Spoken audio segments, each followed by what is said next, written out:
No solicitors. Come on in. So this is the new Winnebago 2306 BHS FLX version.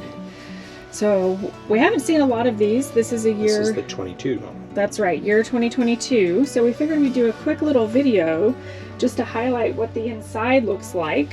This is really the sort of standard set of options for the FLX. So we'll give you a quick little tour. First off, this is Alex. He's an old guy, but he still likes going on adventures. We've got some power plugs underneath each of these. You can't really see them back there, but they're there. Some USB ports as well. Yeah, 2 plugs, 1 USB-A, 1 USB-C. Then we spin around the other direction. We have the dinette. So this trailer has one slide. The slide is currently extended, so this is in its most large orientation. We'll get a little shot of Rogue down here. He's taking a little nap this evening. Another one. So this is a dinette. You could pretty easily fit 4 people in here. You're not going to fit 6 in here. There's no chance. Then you've got some storage under each of these seats. If we spin around the other direction, this is the kitchen. Pretty reasonable, honestly. You've got some power right here if you need to plug in AC appliances. You've got a little extendable table on the edge to get a little more room. The control panel for everything is up here, so your water tanks, your inverter, your solar panels, all of that. I'm not going to get on the roof today. It's been raining. I don't really want to slip off, but we'll do that in another video. So pretty large sink, larger than most, I would say. So pretty decent there. The stovetop has 3 burners, so 2 in the back, 1 up front. Reasonable size fridge. Totally, you can fit a good amount of stuff in there, and a freezer. Standard sort of locked to keep the door shut while you're traveling. TV over here. It's a Fire TV, so anything that a Fire Stick can do, the TV can do. It's built in. We put it on the wireless. Everything seems to work. Another power outlet here. A little bit of storage up there. Built-in radio, couple speakers in the ceiling. We're not going to do outside in this video, but there's 2 speakers outside under the awning as well. If we come back here, I mentioned this was the BHS edition, so that's the bunk house.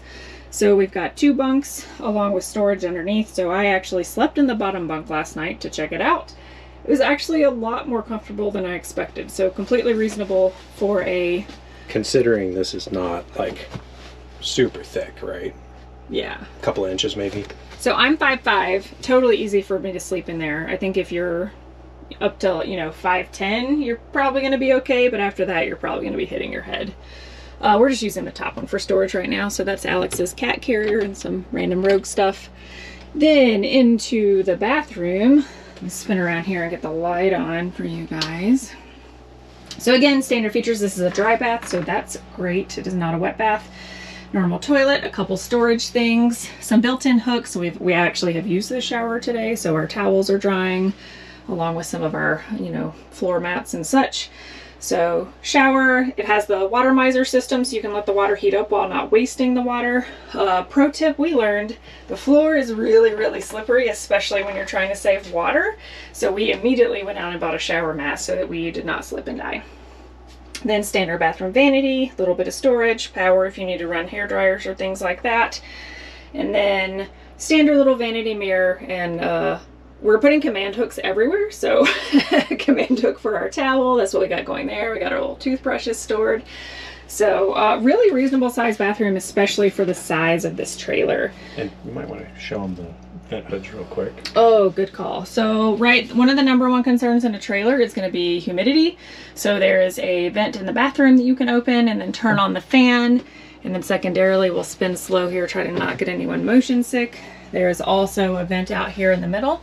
So you can use this vent either to sort of dehumidify a little, or we always turn on if we're using the stove to cook. That's the first thing that we do, is turn this vent on. Which is recommended.